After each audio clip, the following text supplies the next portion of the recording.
Un dernier selfie avant leur vraie entrée sur le terrain demain soir.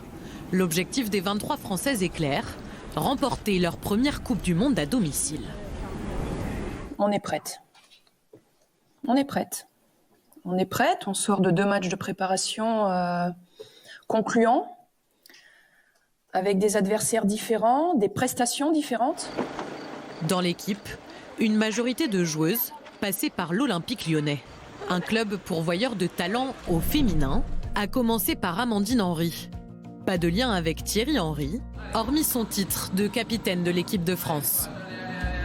À 29 ans, la footballeuse est l'une des meilleures du monde. Elle joue au milieu et est connue pour son pied droit magique. C'est un rêve de pouvoir jouer un match de Coupe du Monde, mais en plus dans son pays. Donc c'est une pression positive. Mais en tout cas, on fera qu'un sur le terrain et puis on est prête à s'encourager coûte que coûte. À l'arrière en défense, elle pourra compter sur Wendy Renard. Coupe du Monde, concentrée.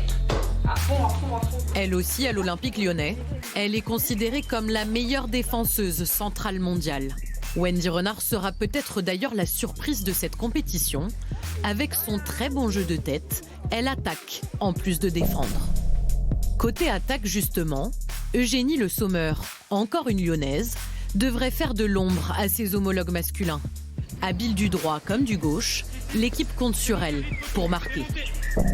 Enfin, de l'autre côté du terrain, Sarah Bouhaddi, l'incontournable gardienne des Bleus, est l'une des joueuses les plus expérimentées. Je ne vais pas vous cacher qu'on pense à cette Coupe du Monde, qu'on pense au match d'ouverture. Après, on reste bien tranquillement dans notre bulle, on sait où on veut aller, on sait ce qu'on veut faire. Élue meilleure gardienne du monde en 2017 et 2018, elle disputera son 2e mondial.